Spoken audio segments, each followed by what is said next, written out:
Hello friends. Today once again I'm going to explain you some concept of management. It is related to statistics. We will discuss on correlation and regression. Correlation और regression के बारे में आज हम discuss करेंगे.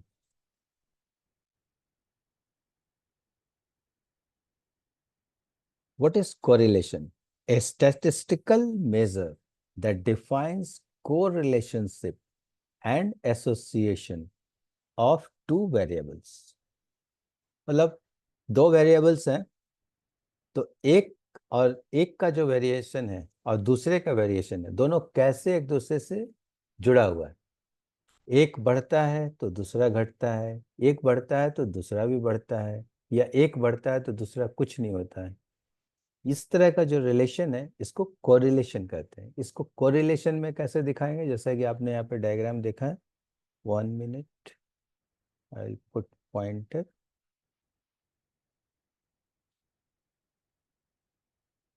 Here you are seeing in the x-axis one variable is there, other variable is on y-axis. X is changing and y is changing. How it is related here? We are seeing so many data are there put in this graph, and if you see here, it is almost linear, isn't it? Similarly, here also you are finding the similar thing. Describe a linear relationship between two variables. So that two variables, how are they attached to each other? It is expressed in this form. Finds a value expressing the relationship between variables. And I will show you that with these kind of data, how will you find out some expression or equation like that. Here you are seeing scatter plots and correlation. So what I explained you just now, I explained you that two variables are there and both are related to each other. If the data are given like that, like speed is increasing, then distance is also increasing. Okay, distance covered are also increasing. ज़्यादा speed होगा तो ज़्यादा distance covered होगा. ये positively related है. Positively अगर price बढ़ाते हो तो डिमांड घटता है.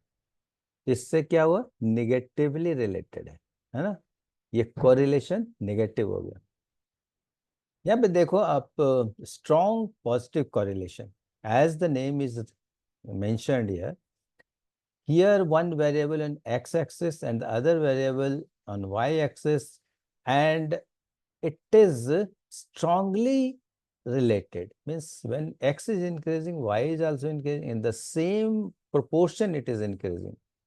And it is continuous, and the slope is also there, good slope is there. Means when x is increasing, y is affected with that. And the data are very closely, you can put one straight line over these data. Here in weak positive, that why it is weak positive correlation? Because the slope is reduced. Here the line, you can see that when x is increasing, value of y, it is scattered. One thing is that is scattered. Second thing, the line which is just fitting to this data, इन सब data को जो fit करता है वो थोड़ा सा down हो गया. If it is 45, here you can say it is around 40 degree or 35 degree, isn't it? So it is weak positive correlation.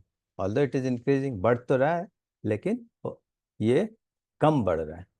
Strong negative correlation. As I told you, when price is increasing, demand is decreasing. तो ये negative correlation है. And strong का मतलब क्या हो कि बहुत ज्यादा स्लोप है. Just opposite of this strong positive. When x is increasing, y is decreasing in a greater amount. Here it is negative, मतलब यहाँ पे स्लोप जितना है उससे ये स्लोप कम हो गया. यहाँ पे है ना, ज्यादा अगर स्लोप है नीचे की ओर है यानी ज्यादा स्ट्रॉन्ग है.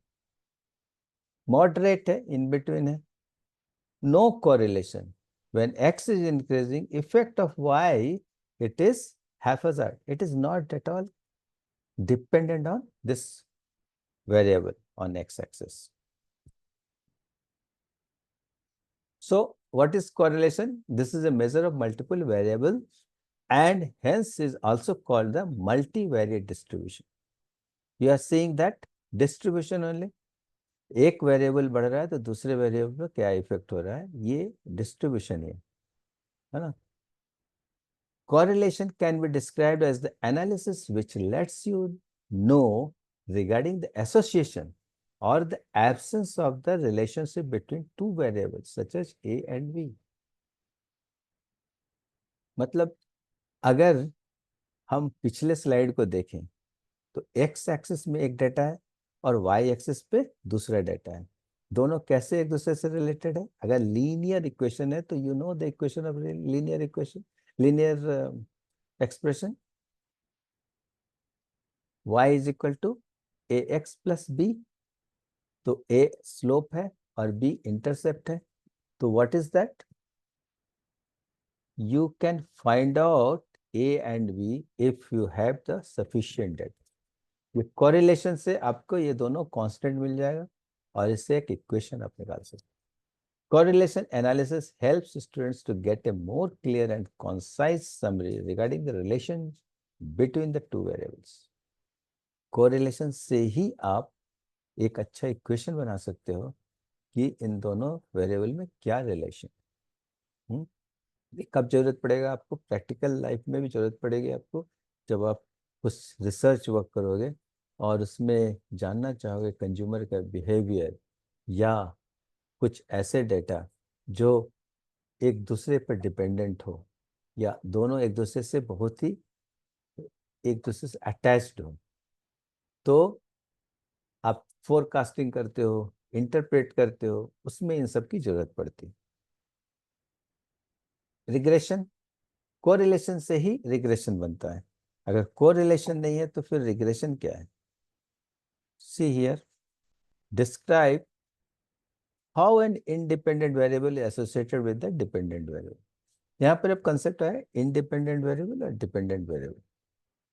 गाड़ी चल रही है, उसका स्पीड इंडिपेंडेंट. स्पीड बढ़ा रहे हो तो आप डिस्टेंस कवर ज्यादा करते हो.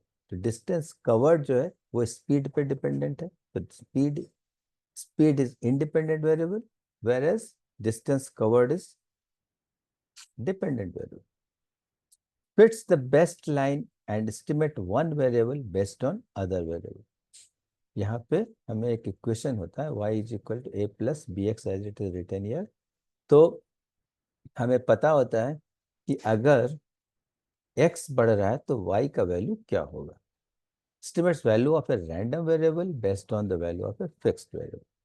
यहाँ पे हमें अगर y is equal to a plus b x, इसी तरह से अगर ये लीनियर इक्वेशन है तो, और अगर इट इज कनेक्टेड और the nature of the relation is curve line like this, some different kind of equation will be there. So different kind of equation will be there or so many variables will be there. In real situation क्या होता है कि किसी एक पे ही dependent नहीं होता है. Sales, let us take example of sale. Sale में क्या है? अगर बारिश होगी हो सकता है सेल डाउन हो जाए, लेकिन कुछ एग्रीकल्चर प्रोडक्ट में प्रोडक्ट का सेल बढ़ जाएगा, है ना. दूसरा वेरिएबल पॉलिटिकल डिस्टर्बेंस अगर है तो भी सेल डाउन हो सकता है.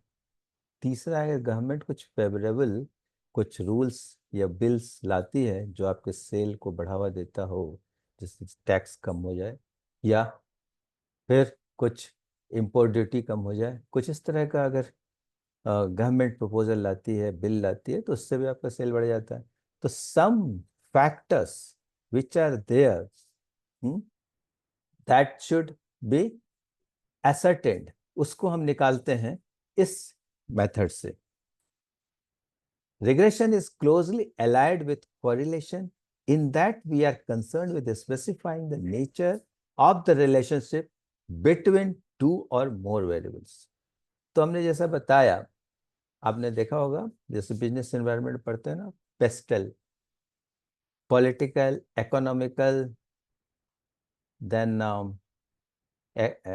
environmental, technological, legal, all these factors are there. Because of this, the dependent variable is changing. Means आपका सेल इन सब से अफेक्ट हो सकता है, बिजनेस आपका इन सब से अफेक्ट हो सकता है। तो हर एक वेरिएबल का क्या नेचर है, कितना वो डिपेंडेंट है उस पे। अगर कोई एक वेरिएबल को मान के चले, मान लो जैसे इन्वायरमेंटल, इन्वायरमेंटल फैक्टर सिर्फ वही चेंज हो रहा है, बाकी सब कांस्टेंट है। तो उसका असर डिपेंडेंट वेरिएबल पे कितना पड़ रहा है, एक एक को अलग अलग अगर हम ऐसे निकालें तो different constants you can get it. So if you have the nature and the effect of the nature on your dependent variable, then you can find out the expression. We specify one variable as dependent and one as independent, where one or more variables are believed to influence the other. For example, stress reduction is dependent and meditation is independent. तो dependent variable independent variable हमने आपको बता दिया। Dependent variable वो हुआ जो independent variable के बढ़ने से या घटने से प्रभाव उस पर पड़ता है। जैसे स्ट्रेस रिडक्शन, स्ट्रेस रिडक्शन क्या है, डिपेंडेंट वेरिएबल है किस पे, मेडिटेशन पे। मेडिटेशन आपका इंडिपेंडेंट वेरिएबल, आपका स्ट्रेस लेवल कैसा है उसके अनुसार आप मेडिटेशन करते हो, और मेडिटेशन करने से आपका स्ट्रेस रिडक्शन होता है।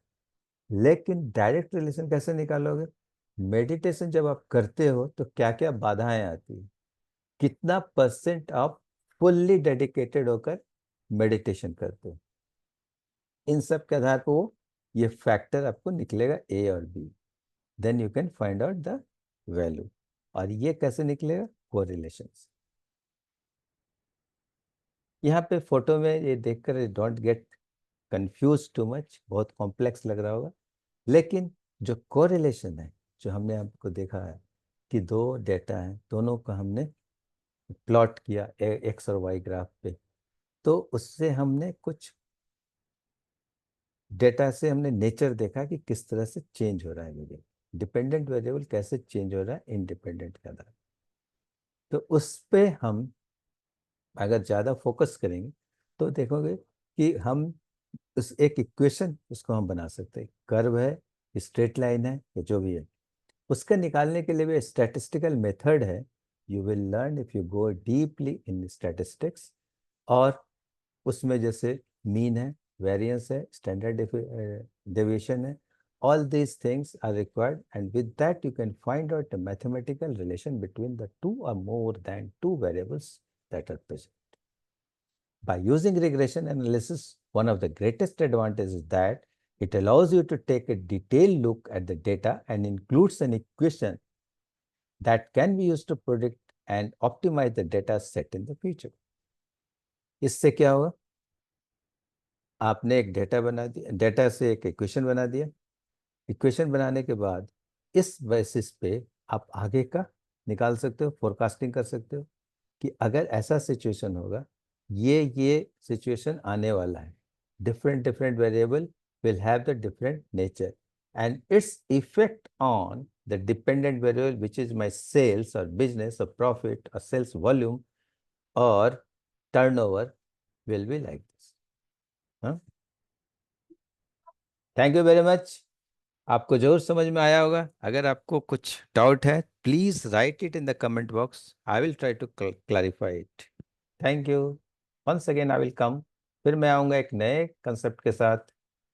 Thank you very much.